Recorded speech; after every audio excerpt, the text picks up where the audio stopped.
Good morning, step-by-step tutorial ng Boost. Eto, click your name and then dyan sa promote and then click Boost Post. Etong mga content na ipapakita dito ay mga pasado na kay Meta.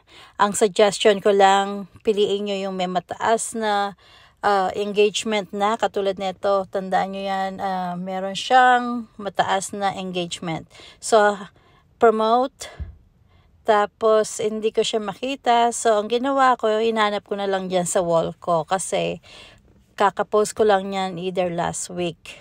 Eto.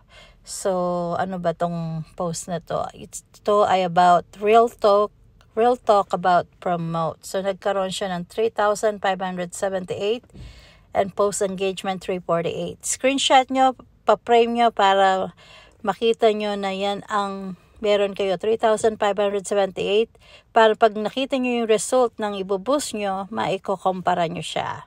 So here, ayokong ipakita ang aking phone. Piliin nyo 18 to 65 years old. And then, pwede nyo i-modify ang nasa Amerika po ako, kaya automatic nag-United States siya. Gusto ko siyang palitan, modify ang mga dagdagan ng mga countries.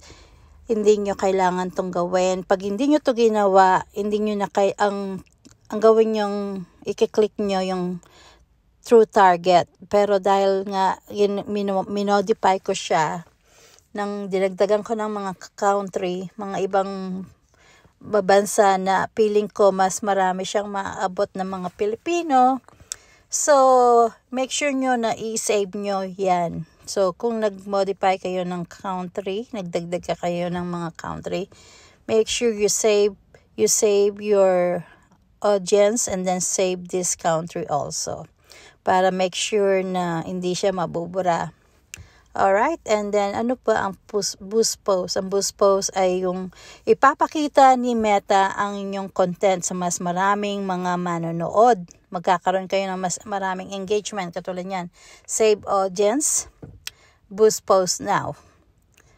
And then make sure na click nyo yung messenger kung ayaw nyo kung gusto nyo Facebook at Instagram ang pakitaan ng inyong content na binus. Make sure 1 day or 2 days, 3 days kung meron kayong budget. Merong we found error. Anong pwedeng gawin pag may error na ganyan? Ibig sabihin, dahil dinagdag ko ng mga country, pero ang cellphone number ko ay sa Amerika, hindi daw ako matatawagan. So, anong gagawin ko? Dadagdag ko yung special ad categories na employment. Pag merong error, ang ginagawa ko lang, dadagdag ko yung employment. Kiklik ko yan, magiging blue siya. See? So, ako pinipili ko lagi yung employment pag may error. So, kiklik ko lang yan. There you go. And then from here, sorry, ayoko ipakita yung cellphone number ko. So, ayan, wala na siyang error. Pwede na siyang i-click kasi na-highlight na siya. Make sure yung 18 to 65 years old, Facebook and Instagram. Kasi ako, personal choice ko na hindi messenger. Kasi, ba't naman?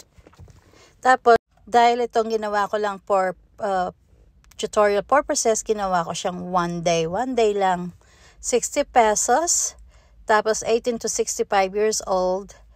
Tapos, yung duration, make sure huwag niyong pipindutin yung lifetime, okay? Wag na lifetime. Baka wala kayong pambayad dyan. Dyan kayo magkakautang-utang. So, piliin nyo lang yung araw na kaya nyo. Katulad yan, 60 pesos. 1 day lang yan. Pero wag din kayong magangad ng napakaraming engagement. Kasi nga, 60 pesos lang ang kinaya ng ating budget. Parang business lang yan, di ba? Kung magkano ang budget na niligay mo, yun ang makukuha mong engagement. Mag-experiment kayo kasi nag-experiment ako minsan sa 60 pesos ang konti ng naabot, pero pag tinry ko ulit, ang dami na. So, experiment. Kasi ang pinaka-importante dito, mas natututunan nyo ang proseso. Mas nagkakaroon kayo ng kaalaman.